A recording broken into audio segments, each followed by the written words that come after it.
A popular restaurant and bar owner in Ohio is charged with several felonies, including kidnapping, rape, and attempted murder. This week, an arrest warrant was issued for 43-year-old Bobby George.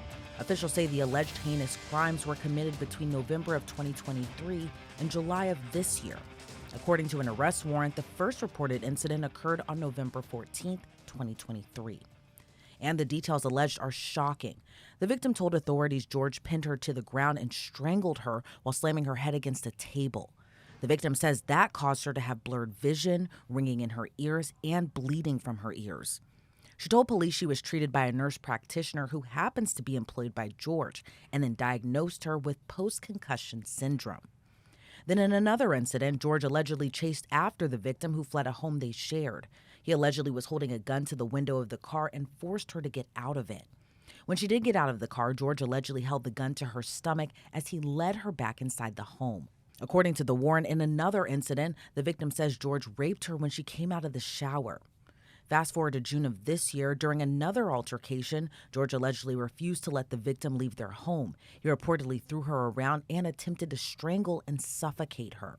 George allegedly tried to kill her by shoving a towel down her throat, then asked her, "You think God is going to help you?" after she reportedly hid in a closet and prayed for her life. According to court records, the victim reported the incidents to police on August 9th.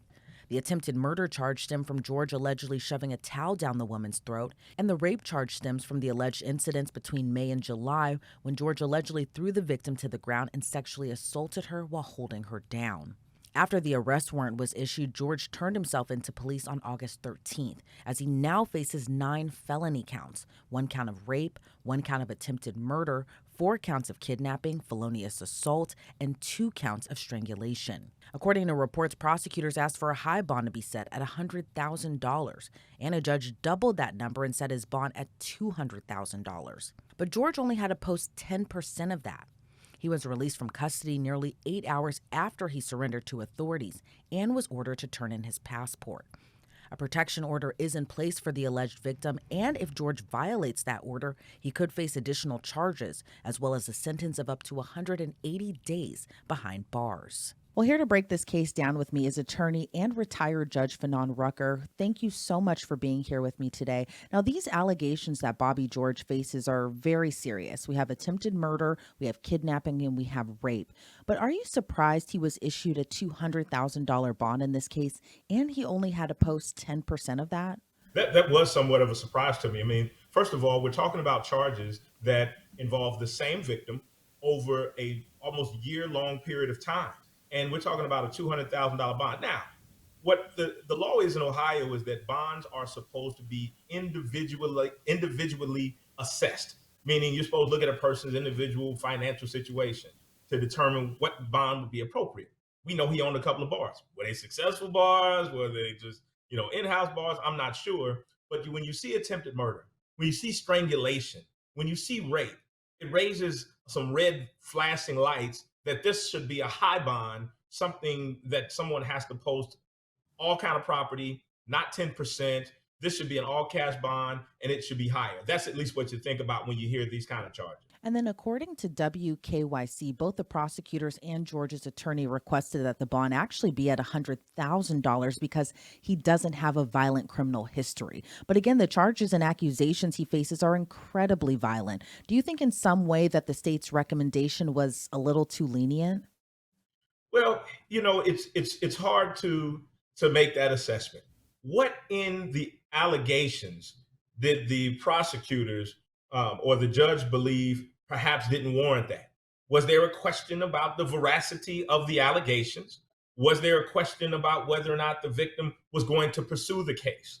Was there a question about whether or not they've been communicating and he voluntarily turned himself in, as opposed to taking off on a run for a long period of time before they actually were able to get him into the court? All of those factors would militate in favor of a lower bond if those things were at issue. So again, I was surprised when I saw the nature of the bond and the nature of the charges that it wasn't a higher bond.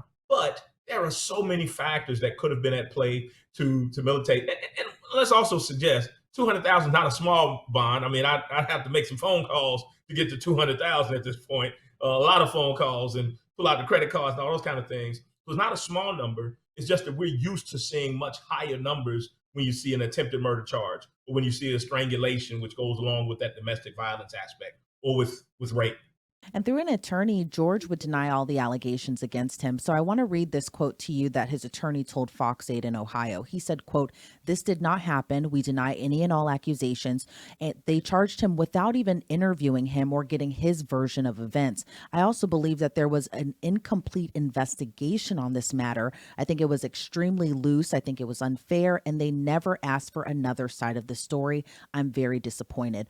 What do you make of that statement, especially the aspect that they believe that the investigation was rushed to judgment, essentially? I think that we're talking about things that happened in sometime in 2023 until July 2024. Well, were there allegations or were there called to the police? The first allegation. If not, why the delay? If there were allegations made back then, what was the follow up? Was the detective assigned to it? And what exactly did the detective do or not do between the time of the first allegation and the second allegation? I mean, certainly as this thing gets vetted out, we'll learn more about why the defense attorney is making those statements. But just in the initial part of it, there's a lot of questions about how this charge came to be, why it was so long between these charges actually being brought. Was there some type of question about the veracity of the charge or the allegations that she made? Was there substance abuse perhaps involved? All of those questions do lend to the question of whether or not the judge believes that a low bond would be appropriate because ultimately this charge may not go in favor of the state. Um, and again, $200,000 is not a small number. Um, but if you saw an OR bond, meaning an own recognizance, just sign your name and we trust you to come back, that would be a huge signal that the court does not believe that these charges are going to go very far. So $200,000 bond on these types of charges is lower than normal, but it does signal that the court believes that there's some smoke and some fire that needs to be addressed.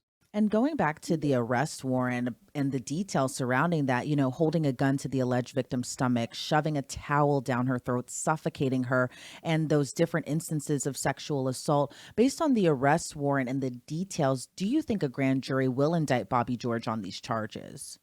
What do we know about a grand jury? A grand jury is a one sided presentation by the state. The defense does not have the right to be present or to present witnesses to counter what's being presented. And so, if the detective who swore that complaint, then perhaps they call the victim, that's usually what happens. They call the victim. If the victim offers that same testimony to support those allegations, then the likelihood of a indictment is very high. If the victim doesn't show up, then, as in a lot of these types of cases, the grand jury will believe that there's no truth to the allegations or they don't have enough information to go forward on. But if that testimony is presented to the grand jury, those statements would establish probable cause to justify those charges going forward and him being indicted. And one point that really stood out to me in this case, in this story, was that the victim was treated by a nurse practitioner that was employed by George, and that nurse practitioner diagnosed her with post concussion syndrome. Do you think that at all presents a problem in this case, given the nurse was an employee of George's? Or certainly. What investigation, again, did the detective do? Did the detective speak to this practitioner? You have to believe that that person is referenced in that arrest warrant, that they actually did have some, they were part of the investigation. They do have a statement from them to justify or substantiate that she did, in fact, uh, uh, she did, in fact, examine the victim and she did, in fact, diagnose her with post concussive syndrome. That is interesting that this was a person that was employed by the defendant, because that can go both ways. On one end, it can say, well, this person is probably not going to testify in a way that's counter to the interest of this person that she worked for because there was a pre-existing relationship between her and her employer. But it also can go to establishing a greater amount of credibility because she is in his employ and has some relationship with him. So if she goes and testifies, yes, I did see this, and yes, she did have a post concussive syndrome. But where's the physical evidence of the assault? Not just the concussion, but were there bruises?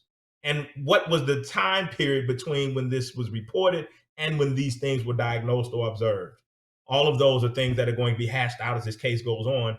But looking at the allegations and the warrant, it doesn't look good for the defense. And given that Bobby George was a popular bar owner, he is already out on bond after posting that 10% of that $200,000. He was ordered to turn over his passport, and a temporary restraining order is in place for the alleged victim. But kind of going back to the victim's perspective in this case, what kind of message do you believe that sends to her where, her alleged perpetrator is out on bond right now, given these really horrific details and accusations that he now faces? Well, that's an interesting line to cross, or a line to walk. So, as the state, as the prosecutor, as the system, there has to be a presumption that every individual is innocent unless and until proven guilty. I mean, that is an absolute requirement for a fair system. That has to be what is advocated for and established. But on the other hand, if a person is the victim of a violent crime, they have to be protected, and they have to feel that the system is protecting them through that process. Um, so if the victim, and there are victims advocates, and certainly Marcy's law that we have in Ohio requires certain notice requirements and certain protections for the victim that did not previously exist before 2018.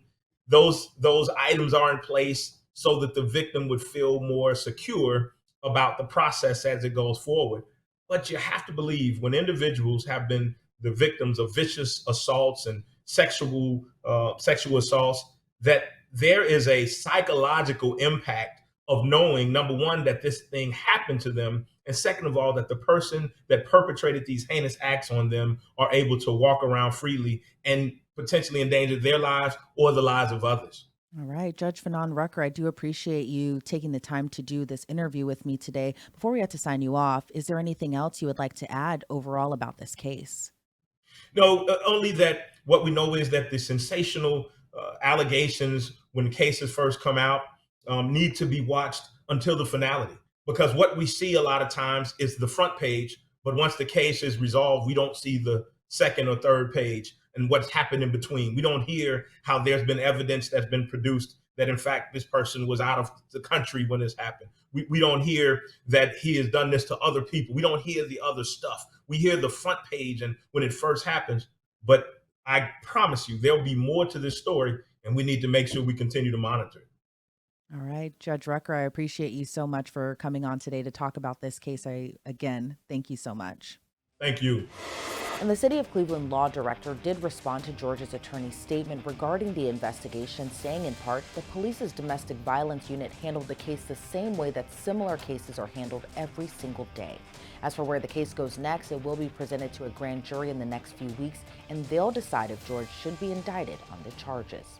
Reporting for Law and Crime, I'm Elizabeth Millner.